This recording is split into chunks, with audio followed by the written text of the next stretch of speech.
of your family, of those who are making a positive change in your environment. On today, we will be focusing on the areas of aerospace, aviation, and the U.S. Army.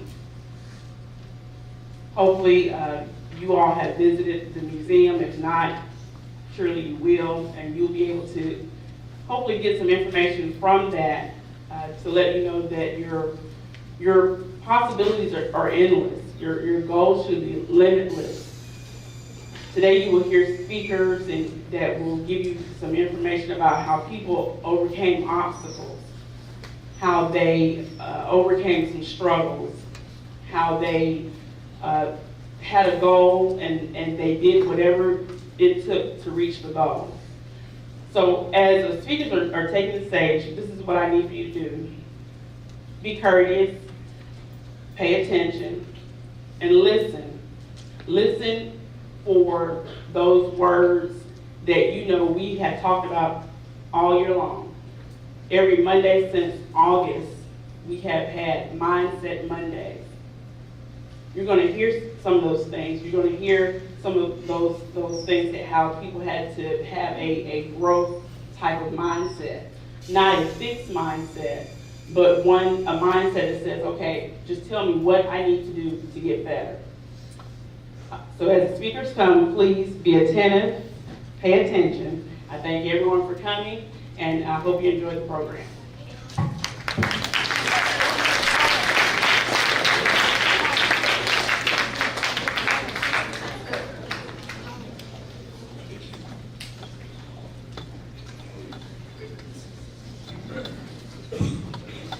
Still I rise, Maya Angelou. You may write me down in history with your bitter, twisted lies. You may try me in the very dirt, but still, like dust, I'll rise.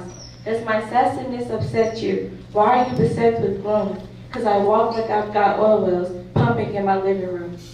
Just like moons and like suns with the certainty of tides, just like hope springing high, still I rise. Did you want to see me broken, bowed head and lower eyes? Shoulders falling like teardrops, weakened by my self-cry. Does my huntiness offend you? Don't you take it awful hard, 'cause I laugh like I've got old gold mines, digging in my own backyard. You may shoot me with your words, you may cut me with your eyes, you may kill me with your hatefulness, but still, like air, I rise. Out of the husk of history's shame, I rise. Up from a past that's rooted in pain, I rise. I am a black ocean, leaping and wide, welling and swelling, I bear the tide. Leaving behind nights of terror and fear, I rise. Into a daybreak that's wondrously clear, I rise. Bringing the gift that my ancestors gave, I am the dream and the hope of the slave. I rise, I rise, I rise.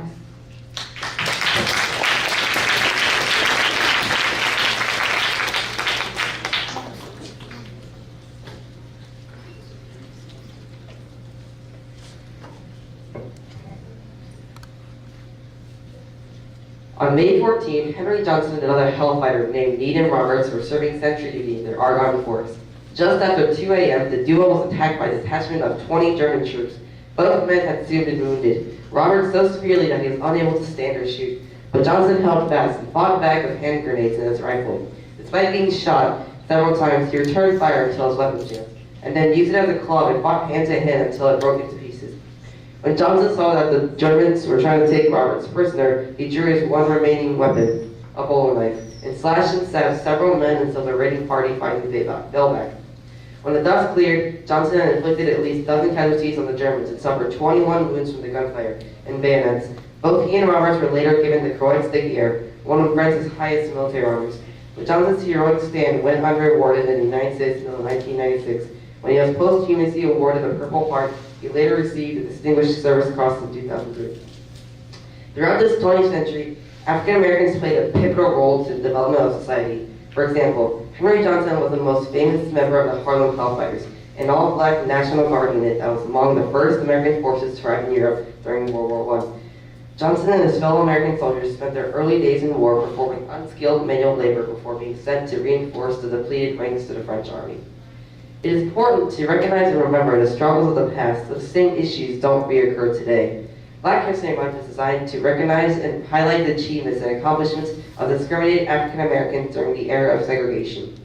The event started in 1926 as Black History Week, the second week of February, to represent the birthdays of Abraham Lincoln and Frederick Douglass. The 38th President Gerald Ford recognized Black History Month, stating, "The opportunity to honor the too often neglected accomplishments of Black Americans in every area of endeavor throughout our history." The theme of this year's Black History Month is African Americans in Times of War. This marks the 100th anniversary of the end of World War I and honors all roles of African Americans dating back to their accomplishments in the American Revolution. The Veterans Memorial Black History Program accommodates the effort and the endurance of the economic, political, and cultural consequences of the past racial oppression.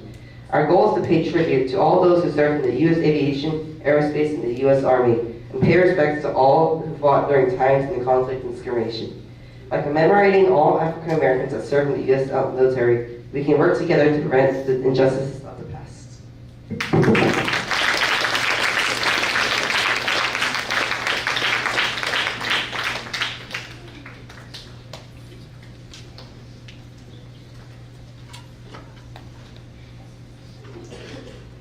Aviation is the design, development, production, operation, and use of aircraft, especially aircraft heavier than air. For the first half of the century of powered flight, African Americans flew in segregated areas. African American aviators are scarcely known in the development of aviation due to opposition from the government trade union and individuals acting out of their own prejudice. Thus, racial discrimination stood as a powerful barrier to Black involvement in aviation. First, such isolated pioneers as Bessie Coleman overcame the entrenched discrimination of the time. In 1922, Bessie Coleman was the first African American woman to earn a pilot's license. Flying schools in the United States denied her entry, so she taught herself French and moved to France. In France, she went to the Caldron Brothers School of Aviation. After 7 months, on June 15, 1921, she received her pilot's license, making her the first to do so. She returned to America in 1922. She became the first African American woman to stage a public flight. She specialized in stunt flying and parachuting, earning a living barnstorming, performing aerial tricks. She inspired many by giving lectures to raise money for an African American flying school. She would only perform in the crowds if the crowds were desegregated and if they entered through the same gate. Another African American aviator is Emory Conrad Malik. He is the first African American to earn his pilot's license. He passed his flying test on March 20th, 1912, and was number 105 at the Curtis School of Aviation on North Island, San Diego, California. Malik was identified as one of the earliest licensed pilots in the United States and even in the world. After earning his pilot's license, Malik obtained, assembled, and improved upon a Curtiss pusher biplane that in 1914 he flew over Selinsgrove, Pennsylvania, to become the first pilot to soar through the skies of Spider in addition to Northumberland counties. He built and flew his own glider near the Susquehanna River. He later moved to Philadelphia, where he did his aerial photography for the Aero Service Corporation and Dolan Aerial Surveys. Malik also worked for the Flying Dutchman Air Service, which offered flight instruction, aerial photography, and passenger flights. He was also an airplane mechanic. Although he was recognized later in the 20th century as the first African American to earn his pilot's license, he is still inspiring to individuals in the field of aviation today. In spite of adversity and limited opportunities, African Americans have played significant roles in the United States Army.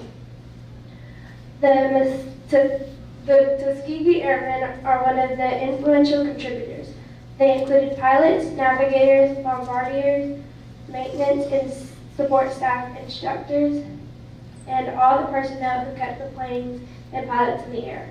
The Tuskegee program was expanded and became the center of African American aviation during World War II. After completing their training in late spring of 1943, the men were sent to North Africa, which is where the Allies invaded in November 1942. The men were unwanted by the General of the United States, but the impassioned plea from the chief prevented the men from getting shipped back to the United States. Their primary mission was to escort bombers striking targets in southern Europe. Many rumors were spread about the airmen while they ran these missions. The most well-known of these was that one of the 200 missions they had, they never lost any bomber they escorted. It was later discovered that this was untrue. However, the fact that people believed it showed how significant the contributors of the Tuskegee Airmen were to the war efforts.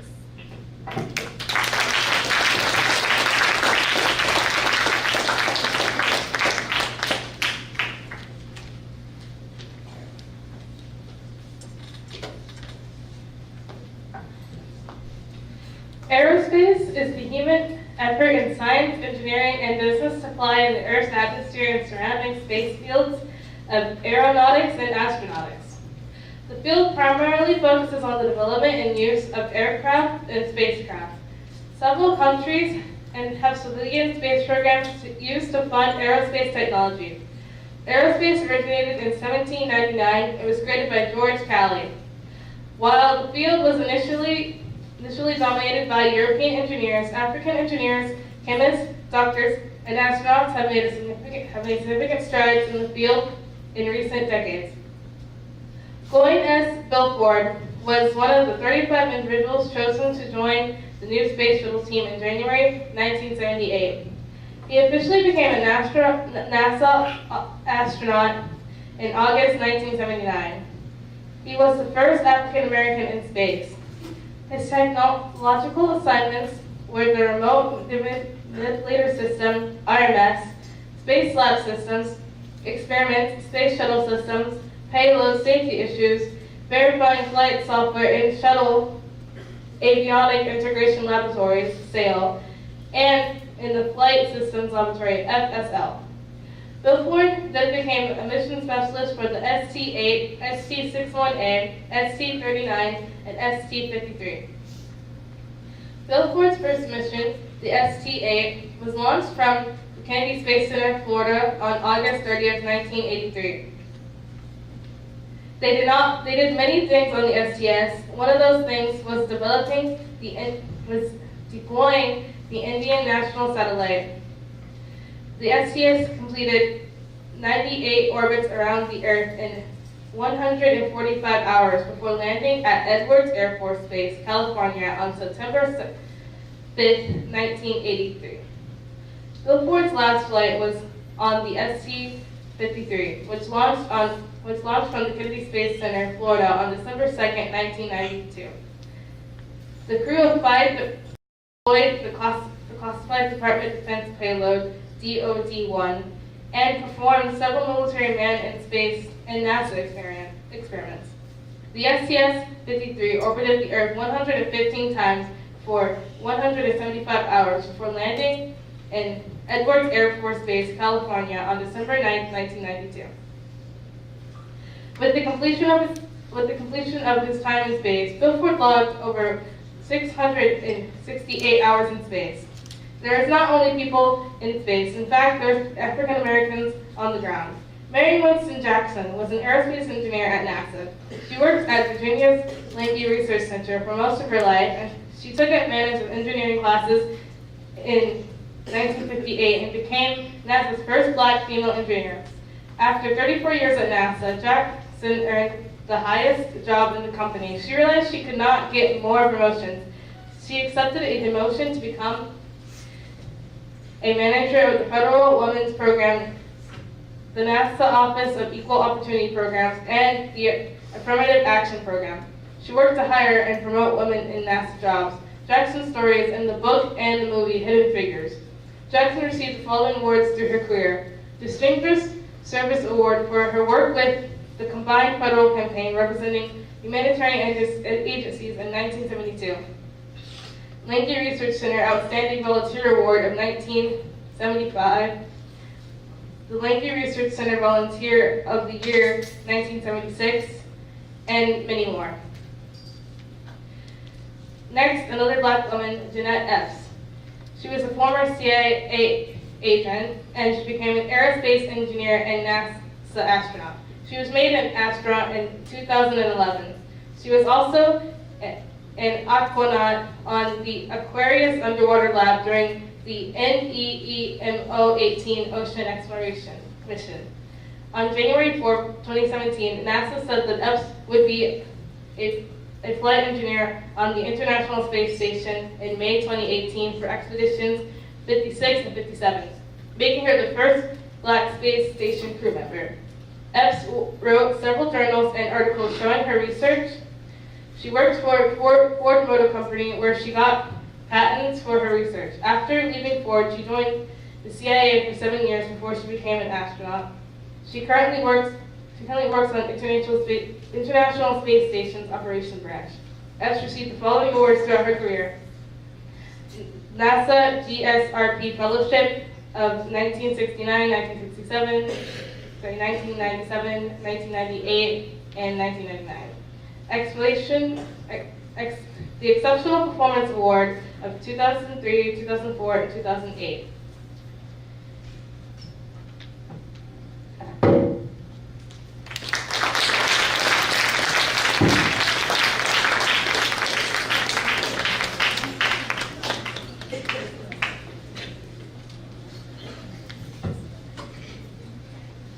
The oldest service in the United States military, the U.S. Army, was founded in 1775 to protect the original 13 colonies. African Americans have served in the Army for the duration of its history in all major military conflicts, despite the fact that they have experienced segregation and limited rights throughout the history of the majority of U.S. history.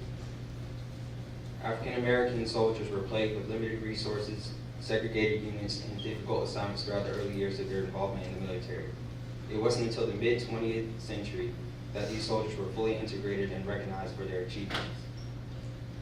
After the Civil War, a series of 6 segregated black units were created to a percentage of 186,000 African American troops that served throughout the duration of the war.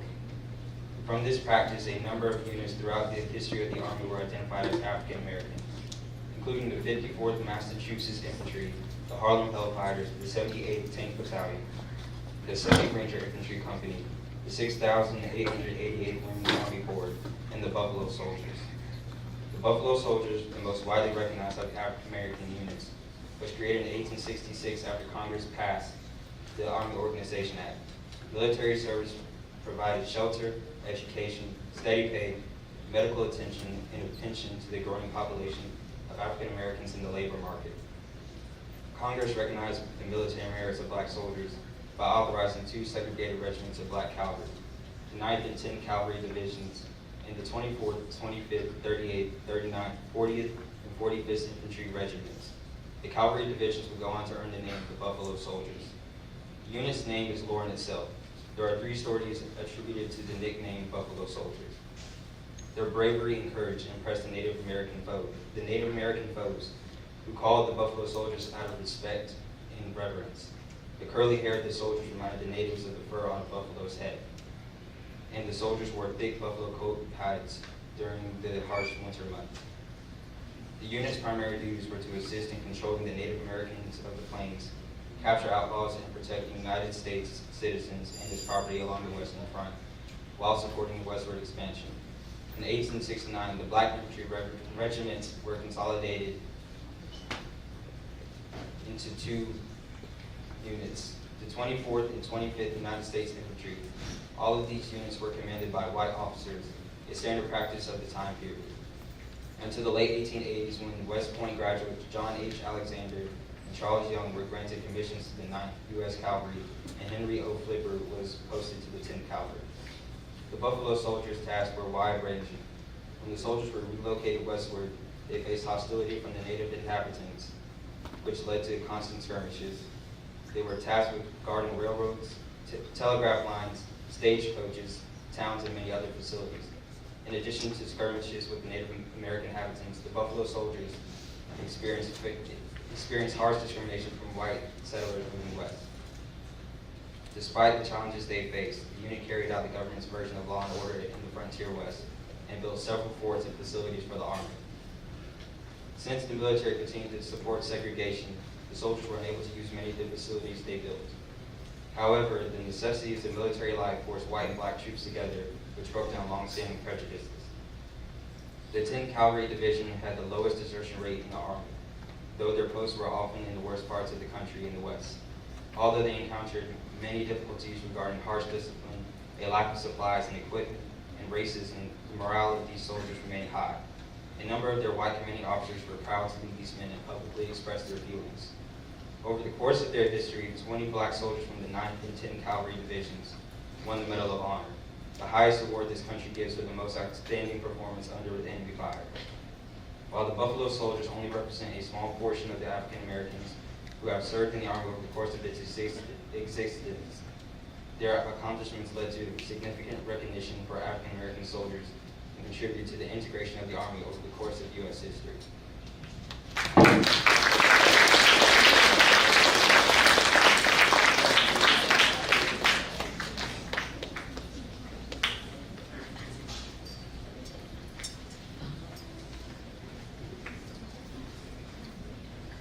African Americans have been an integral part of wartime in the United States since the establishment of the nation. But Black History Month is about more than recognizing and understanding the role of African Americans in military combat. It is about distinguishing and celebrating the central role of African Americans in the history of the United States and their continued contributions to the growth and success of the nation. It is about understanding the necessity of multiculturalism in a continually globalized world, and it is about realizing the importance of cultural identity. This annual celebration is a vehicle for positive change and recognition. Our first speaker this morning is Jamal Wright. Jamal is from Phoenix City, Alabama, but currently resides in Auburn. He is the son of Tonya and Cheryl Williams and the brother of Jordan Wright, and Anaya, Jalen, and Caleb Diggs. He graduated from Central High School in May 2013, where he was a member of the football team in FBLA. He was chosen to be part of the football team's elite training table, in which only those that excelled academically as well as athletically were invited to be a member. Jamal attended Auburn University of Montgomery, where he majored in accounting. As a child, Jamal was always fascinated with airplanes and space shuttles, and even dreamed of being an astronaut and exploring outer space. His favorite quote is, "You have to be able to believe, dream, and think beyond your circumstances." In 2016, Jamal decided to pursue his dream of becoming a commercial airline pilot and is currently working on his private pilot license at Box Aviation in Montgomery, Alabama. In the fall, Jamal will be attending Embry-Riddle Aeronautical University in Daytona, Florida, where he will major in aeronautical science to pursue his dream of becoming a commercial airline pilot. Please welcome Mr. Wright to the stage.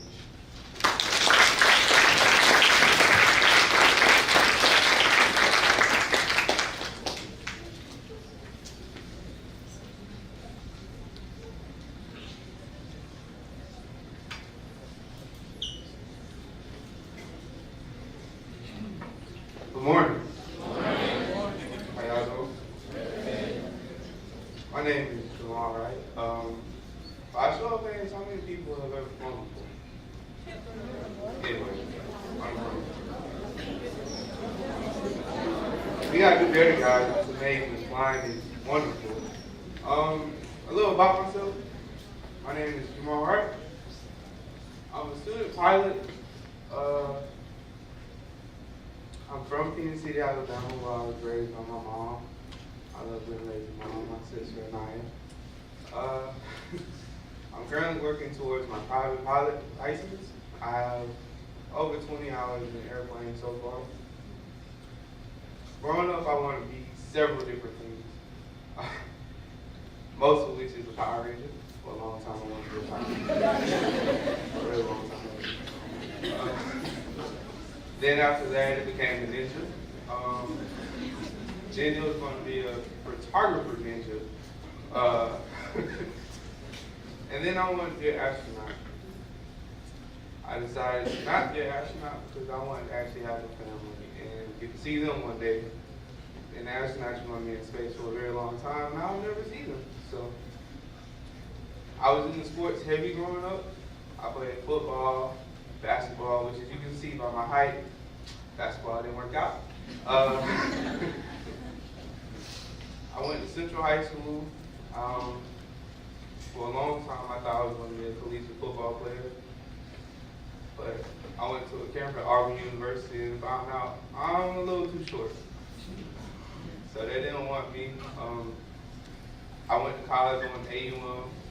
When you turn 18, they tell you to pick a major. I went to school, and I remember I took an accounting class in high school. in this accounting class, I did really well, so I was like, cool, I'll go to college and I'll do that. About 3 years in, I noticed myself being extremely unhappy. I did well, but I wasn't happy. I'm going to spend the next 40 years of my life doing something that I hate.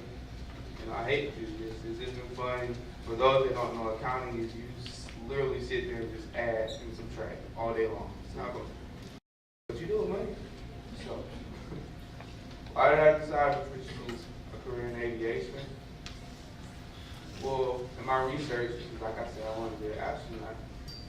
I found that most astronauts are pilots, whether the Air Force or Army or whatever the case is. And since I couldn't be an astronaut because I wanted to be home, I decided to look into aviation. I ended up stopped looking into aviation because I thought I was going to be a football player. So I taught. Fortunately enough, I have 2 pilots in my family. One of which is a captain for United. The other is a captain, helicopter pilot for Chevrolet.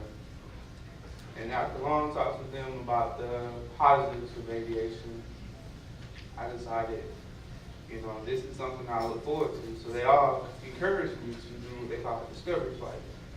And on a discovery flight, they put you on the airplane, you fly, you see a scenic view of the city and whatnot, and then they tell you to pilot the plane. I did my discovery flight in Auburn. It was terrible. Then I did another one in Pensacola, Florida. The one in Pensacola, the guy that was piloting the plane allowed me to fly and do days and do all this pretty cool stuff and see the water, you know, the ocean. So I decided that day that this is something I'm going to devote my life to pursue, no matter how difficult it is. So, and then it was just something different, you know. Everybody wants to be a football player or a basketball player, which is fine, but, you know, how many people want to be pilots? Not me. So I just decided to do so. I struggled a lot as I decided that I wanted to make piloting what I want to do for the rest of my life. For one, I was a junior in college already, thinking about graduating, and I changed my major. My school that I went to didn't have it, so I had to find another school, get accepted there, and then work out the financial aspects of it first. Just what people would think. You know, my family, like, what would they think of me as a 21-year-old, getting ready to graduate college, and I said, hey, I want to do that, I want to do something else, I want to buy a plane. And financially, it was rough. It was really rough. It cost about $12,000 to $15,000 to become a private pilot. I didn't grow up rich, so that was a struggle. It took me 2 years from the day I took my discovery flight to the day I started taking actual aviation classes, because it was just a struggle to work up the money. I still work at Walmart, which I hate. But it was a struggle. And the day I started flying, my flight lessons were in what they call the summer months, which is, you know, summer. I started in August towards the end of September. And Alabama is very humid. It's a very humid state, so they call it turbulence. Do you guys know what turbulence is? No?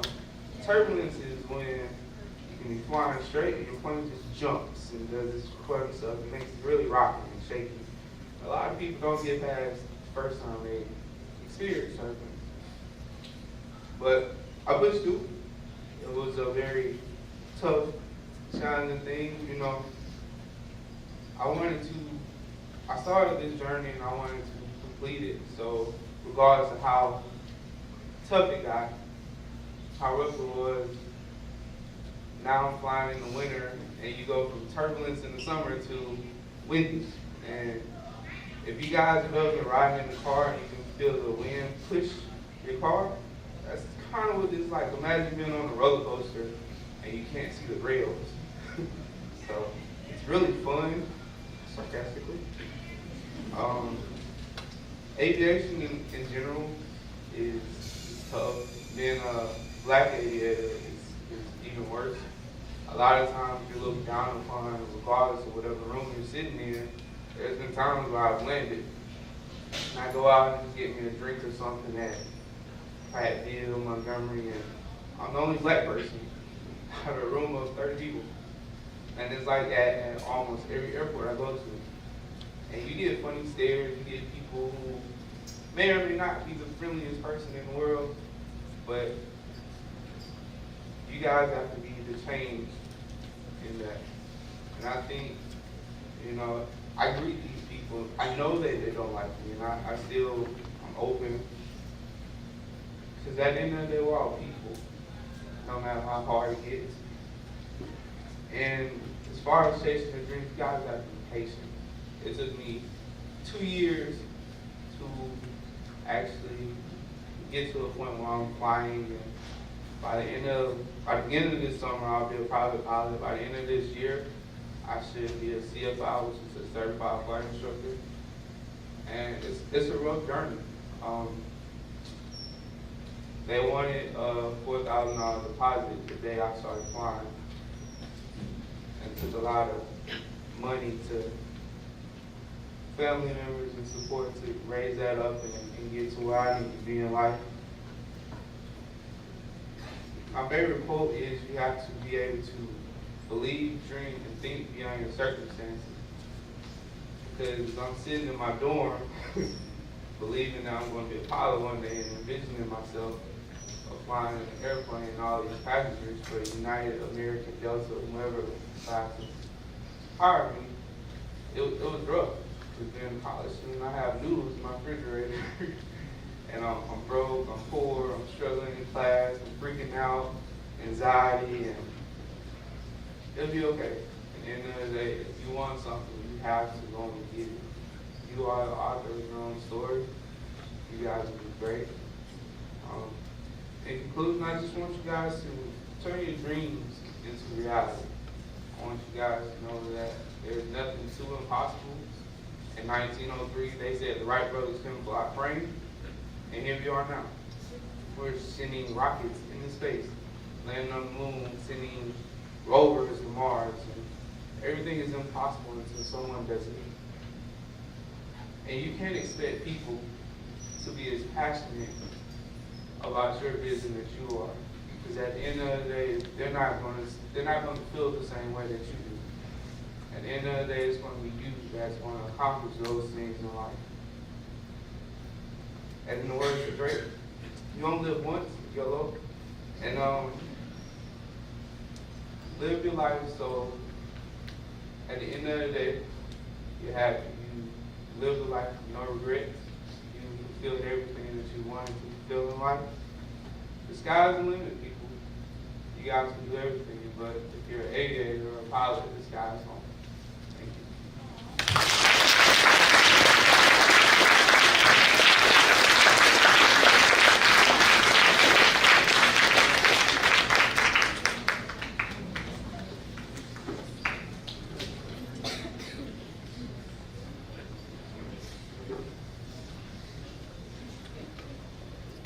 Thank you, Mr. Wright. Our next speaker this morning is Sergeant First Class James Grayson. Sergeant First Class Grayson was born on the 12th of July, 1990 in Oklahoma City, Oklahoma, where he spent his entire childhood. He's married to Tammy Grayson, a New Horizons employee, and has 2 children, Ariah Grayson and Ariana Grayson. He also has 2 dogs, a 135-pound 5-year-old Rottweiler named Samson, and a 140-pound 3-year-old Bull Mastiff named Bronson. Sergeant First Class Grayson attended Putnam City High School in Oklahoma City, where he participated in track and field, football, and excelled in folk-style wrestling. In 2008, Sergeant First Class Grayson enlisted in the United States Army at the age of 17 years old. After completion of basic training and infantry 1 station unit training, Sergeant First Class Grayson permanently changed to his first duty station in Fort Carson, Colorado, where he served as a scout in an elite scout platoon. From the summer of 2009 to the summer of 2010, Sergeant First Class Grayson deployed to the Kunar province of Afghanistan, where he served as an automatic rifleman and was promoted from the rank of private second class through specialist. 2011, Sergeant First Class Grayson was promoted to the rank of Sergeant and assigned to a team lead position in the infantry line company.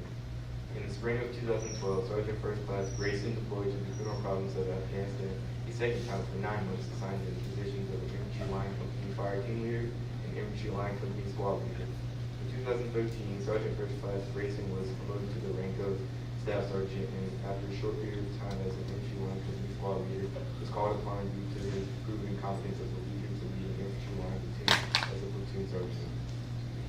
Sergeant First Class Grayson served in the role of a platoon sergeant for 8 months, which included a tour to NTC in California until the Army once again called upon him to be a Ranger instructor at the 4th Ranger Training Battalion. Sergeant First Class Grayson has served in the role as a Ranger instructor from 2014 to present day. Sergeant First Class Grayson has fulfilled all the responsibilities as a Ranger instructor and cadre in the Airborne Ranger Training Brigade to include primary instructor over Ranger POI, Unit Prevention Leader, Master Resilience Trainer, Tactical Advisor to his company commander, leading narrative in the Rangers in action demonstration, and has performed Jump Master and Pathfinder duties for airborne operations. Sergeant First Class Grayson was also selected to be the primary instructor for leading a company of cadets from America's Allied Force, Great Britain, in Ranger tactics and techniques in AOW. It is estimated that in the current tenure of Sergeant First Class Grayson's time as a Ranger instructor, he has overseen the training and development of over 10,000 Ranger students and has personally graded and assessed over 500 Ranger students. Sergeant First Class Grayson's military training includes Army Ranger School, Jump Master Course, Reconnaissance and Surveillance Leadership Course, Pathfinder School, Military Free Fall Course, Warrior Leadership Course, Advanced Leaders Course, Senior Leaders Course, and the Army Basic Instructor Course, and the Common Staff and Faculty Development Course. Sergeant First Class Grayson's awards include the Combat Infantryman's Badge, Expert Infantryman's Badge, Expert Marksman Badge, Senior Parachutist Badge, Foreign German Proficiency Jump Wings, 3 Army Accommodation Awards, and 3 Army Achievement Awards, and 3 Good Conduct Medals. Please welcome Staff Sergeant.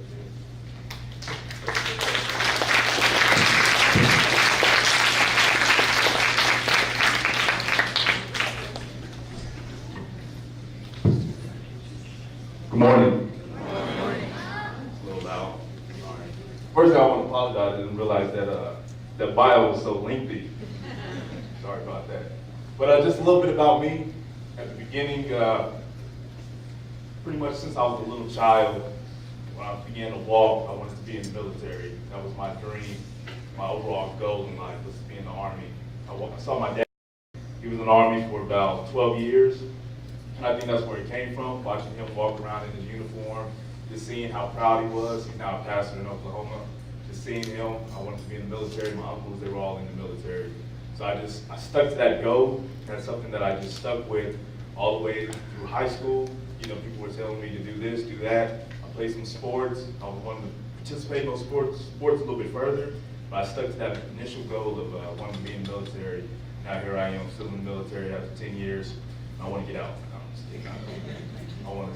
I'll stay in. But just real quick though, I want to speak to you all about a few things, about goals, the steps in the past that it takes to reach those goals, and then also about their capabilities. All right.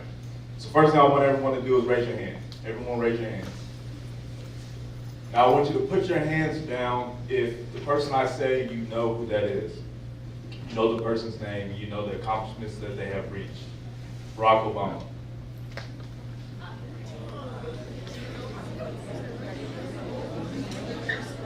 So put it down if you know who I just stated. All right, put them back up. Put your hand down if you know Simone Biles.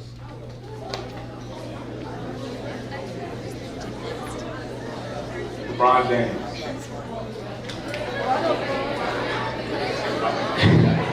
So we got some people raising their hand like, yeah, I do know him. You're supposed to put it down, but that's all right. Just trying to make sure that everyone in the room is tracking on individuals that have reached goals that they have shot for. All right, so going off those individuals started off as children just like you all. Children that had dreams, that had goals, that had dreams and aspirations and wants in life. And what they did is they set those goals and Then they set other goals to reach those goals. So when I mean other goals, I mean like sub-goals. So you have this main goal that you want to reach, and then you need to set these other sub-goals to reach those goals. Now, so it could be something as simple as, say Jalen, he has a dream, he wants to make straight A's for the rest of the year. So one of his sub-goals would be, I want to make sure that I make an A on this next test that I got coming up. I want to make sure that I complete at least, say, 10 extra credit courses that my teacher gives me. I want to make sure that I get at least 10 hours of study time a week. These are sub-goals that will reach that overall goal at the very end to get that straight A. All right? Someone like Simone Biles wanted to be an Olympic champion. So another sub-goal that they would make is, I want to make sure that I can be a world champion. I want to make sure that I can excel in certain events and certain movements first, and I can move on and excel further on in other scholars and other athletics.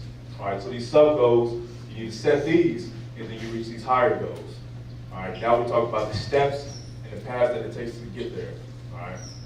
One thing that my mom always told me, she always had this statement that she claims my dad said. I've never heard my dad say it, but she always said my dad said it. I've never heard it come out of his mouth. But it was, you are not going to be who you are not already becoming. And what that means is, say you wanted to be the fastest person on the track team. You want to be the best basketball player in the school. You want to be the best shooter out there on the court. You're not taking those shots. You're not taking that extra practice. You're not in there putting in that extra work. That's most likely not who you're going to be. All right. Brother Jamal Wright said he wanted to be a pilot. He had other dreams that he wanted to reach, and then he changed those dreams. If he stuck to those dreams and he said, I want to be a pilot, but he continued down the path of the other things, guess what? He wouldn't be a pilot today. So he stuck with what he wanted to do. He started taking steps towards what he wanted to become. Whatever you want to become, you need to start taking those steps, whatever it may be now. All right? Something else you need to cover is you can't do it on your own. You have to surround yourself with people that are going to make you better, to improve you. All right? Say an individual going back to track. You want to run track. You want to be that extreme track person. All right? Run the 400 meters, 100 meters. Maybe that individuals that you surround yourself with, you want to make sure that they're like-minded individuals. They have goals they want to reach. People say if you hang out with someone that smokes, you're going to end up smoking too, which that is a fact. You may end up smoking as well. So you don't want to hang out with those individuals. Even if you don't end up smoking, maybe those individuals aren't people that have physical aspirations. Go out and they work out. They conduct extra exercises after school. So aren't people you want to hang out with. You want to hang out with somebody else that has goals similar to you, or someone else that has goals and they're reaching for. They're taking steps to get to whatever it is that they want to do. Me, myself, when I was in high school, I started hanging out with other people that wanted to go into the Army, other people that wanted to go into the Navy, the Air Force. And that's all we did. We talked about our dreams, about what we wanted to do. This guy, he wanted to be in the Navy. He wanted to be a Navy SEAL.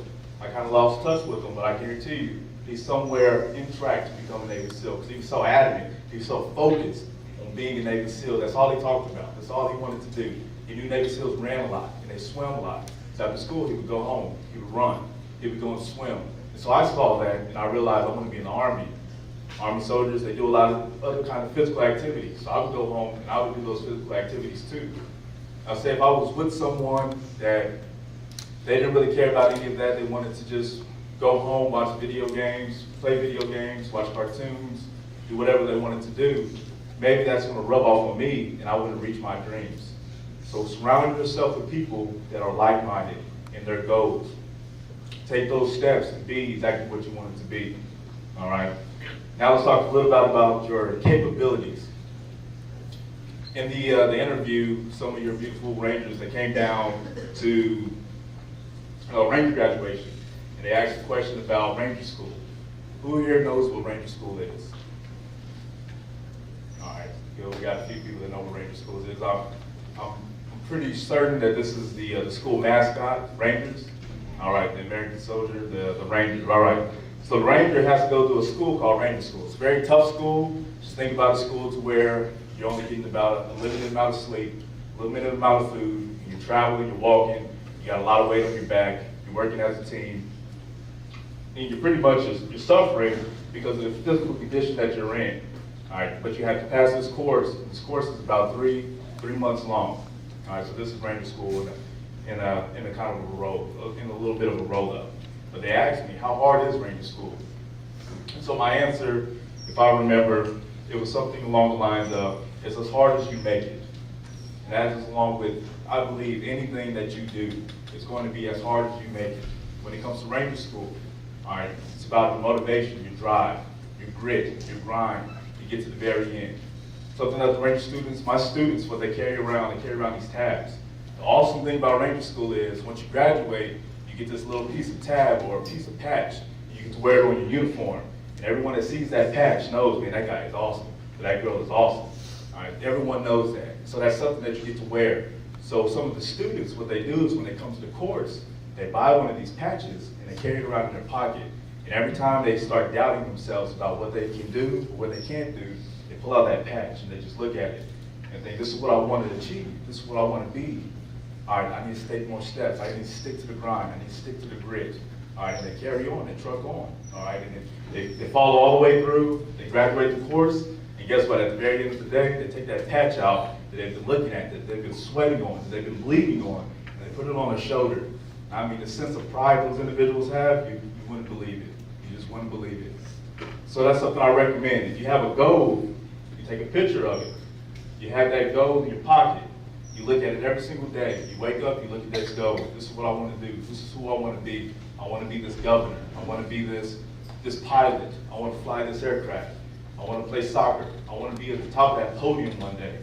You have this picture and you look at it, and what you do throughout the day, what you do when it comes down to practice, when it comes time to reach that goal, you take those steps to reach, all right, in accordance with what it is that you want to be.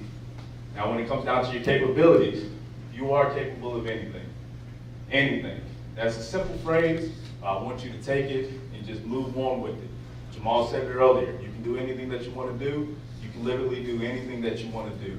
The sky is the limit, and above that, all right? Anything that you want to do, you can do it. For instance, there was a school I was going through, military free fall school. So all that is you're flying above an airplane about thousands of feet in the air, and then you got to jump out of the aircraft. All right, all you do is have a parachute on your back, you jump out, you're falling all the way down to the earth. So what you have to do is stabilize yourself.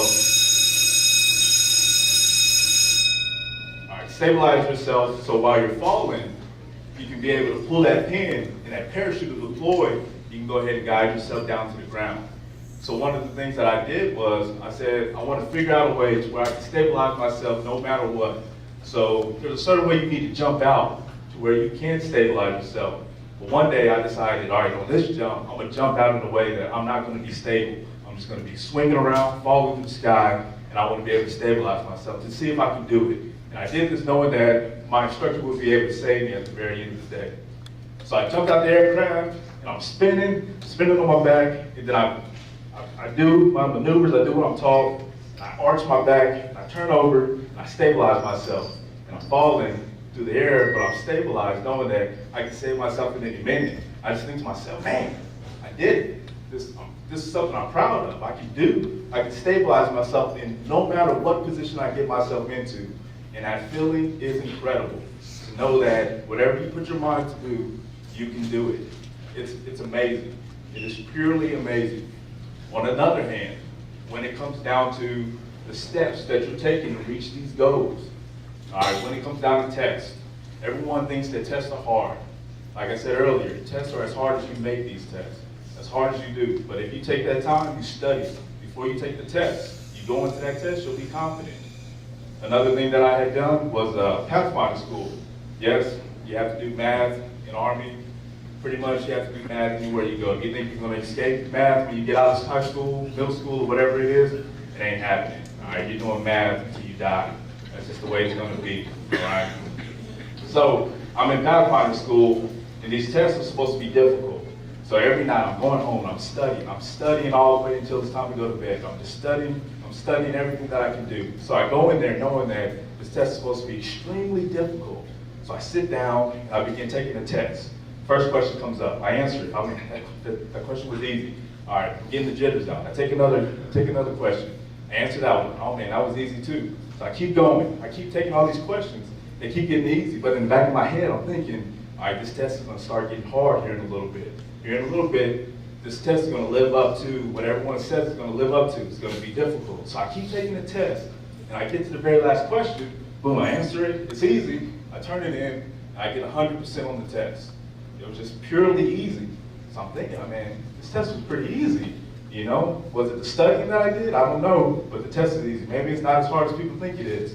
So the very next test is supposed to be even harder than the last test. So that entire week I'm just studying. I'm studying every single night. People are like, hey man, you wanna go out, you wanna go play, you wanna go do this? No, I gotta study. I'm studying. And I'm starting to get taken in. First question's roll by, every question easy. Next question's roll by, every question easy. So I start looking around like, I'm not sweating, I'm not getting nervous. People around me are kind of clicking their pens, scratching their head. They can't just get the answers. And I'm taking the test and I'm just knocking out the questions like they're easy. And so I finished the test again and it's very easy. Then I realized the test was easy because I made it easy. It's because I studied for it. I prepared myself for the test. That's what made it easy. I took the steps prior to that test to make it a little bit easier than what it was when I went in there. It's hard because individuals go in there and they're taking a test they haven't even prepared for. They didn't go home and study. Instead, they went out with their friends. They didn't go home and study. They went and play video games. They went and watch TV. But I studied and I went in there and I passed that test with no issues, no problems whatsoever. So I dare you, I double dog dare you, I triple dog dare you to go home, pick a goal, and stick to that goal until the very end of the year. Have this goal, have this mindset. Make these sub-goals that you want to reach that overall goal. Say you want to make those straight A's, like say Jalen wants to do, or say Ian wants to be the best soccer player in Columbus, Georgia. You make those goals, you have these sub-goals as far as, all right, I know I need to pass this next test. I need to get this extra credit assignment in. I need to go ahead and practice on the way I kick the ball, how fast I can run, whatever I can do. I need to keep working and building up to that overall goal that I want to achieve. And I guarantee you, once you do it, there is no other feeling in the world knowing that you can do anything that you want to do. Anything that you want to do. You can ask Jamal over there, becoming a pilot, up there flying in the skies, doing what he wants to do. Ask anyone that's graduated Ranger School. They look at it and they say, man, this is one of the toughest things I'm going to do in my life. I don't know if I can do it. They get through it, and they have the confidence, the self-esteem. They walk around as the proudest individuals. You can ask them to do anything. They know if I take the time, if I take the dedication, if I have the motivation, eventually I can make it happen. I can succeed and I can do it. Anything can be easy. Anything is possible. It's about who you surround yourselves with, and it's about the steps that you take to get there to reach those goals. You will not be who you are not already becoming. Take the steps, do what you need to do to become who you want to be. All right.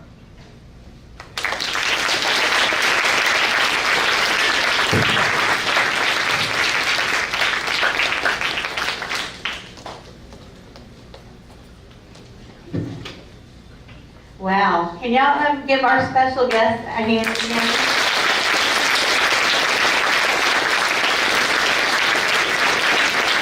I want to close by saying, first off, Dr. Ingersoll has done a phenomenal job of working with many of our students from Mr. Simpkins' class, many of our teachers, and the museum. If you've not seen that, that's absolutely incredible.